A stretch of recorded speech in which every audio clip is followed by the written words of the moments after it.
मराठी कथा आयुष्याचे गणित वाटते तितके सोपे असते का असावे कदाचित माझीच गणिताची मांडणी चुकली असावी म्हणून मला मनासारखी उत्तर मिळत नसावीत।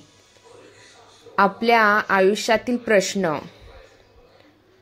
आयुष्यातील प्रश्न आपल्याला जाणवत नाही। लोक त्याचा उत्तर शोधण्याचा प्रयत्न का करत नाही?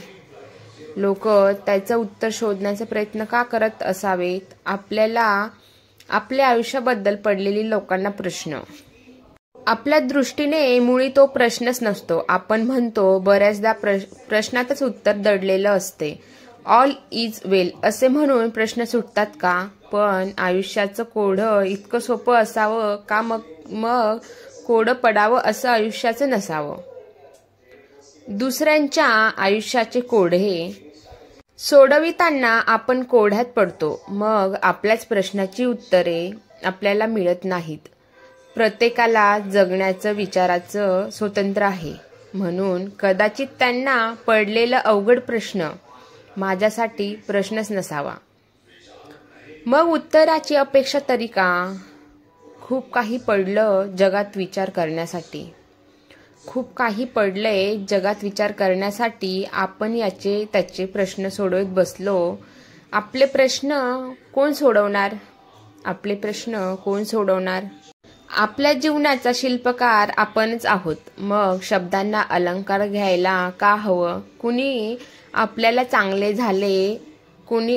चांगले झाले तर मी केले आणि वाईट झाले तर तुम्ही चुकलेत हे ऐकण्यापेक्षा आपले निर्णय आपण घ्यावेत। चांगले वाईट याला सामोरे जाण्याची तयारी ठेवावी।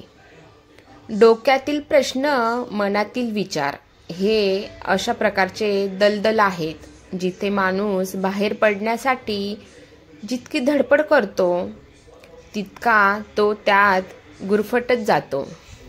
आयुष्य सोपे करणे हेच आपल्या हातात आहे। आपण घेतलेला निर्णय चुकीचा आहे हे लोकांनी ठरवण्यापेक्षा तो निर्णय कसा योग्य आहे या दिशेने आपल्यालाच वाटचाल करावी लागते। या जगात अशक्य असे काहीच नाही। प्रयत्न केले तर सर्वच मिळतं। वादळ वारे, वावधान, भूकंप हे सर्व सोसून माणूस पुन्हा जगतोच की लाख मौलाचा जीव वाचवत आणखी काय हवे? अन्न, वस्त्र, निवारा या माणसांच्या एवढ्याच गरजा असतात। तरीही तो भौतिक सुखासाठी रात्रंदिवस स्वतःचा सापळा करीत असतो। त्यांनी स्वतःला टाइम रोबो करून ठेवलंय। आपल्याला एक मन आहे, त्या मनाची काही गरज आहे। तो फक्त त्याच्या भौतिक शारीरिक गरजा पूर्ण करतो। हे काम झालं पाहिजे, हे घेतलेच पाहिजे, हे आपलंच पाहिजे, होईलच, मिळवेल या पलीकडे सुद्धा आयुष्य आहे। काहीतरी माझ्या मुलांना सर्व सुखसोयी, चांगले शिक्षण मिळावे यासाठी झटपटत असतो। योग्यच आहे ते पण शिक्षण, नोकरी, लग्न या संकल्पनेत पडलेला तो स्वतःसाठी कधी जगत असतो। सकाळी उठल्यापासून रात्री झोपेपर्यंत घड्याळाच्या काट्याप्रमाणे आपण फिरत असतो।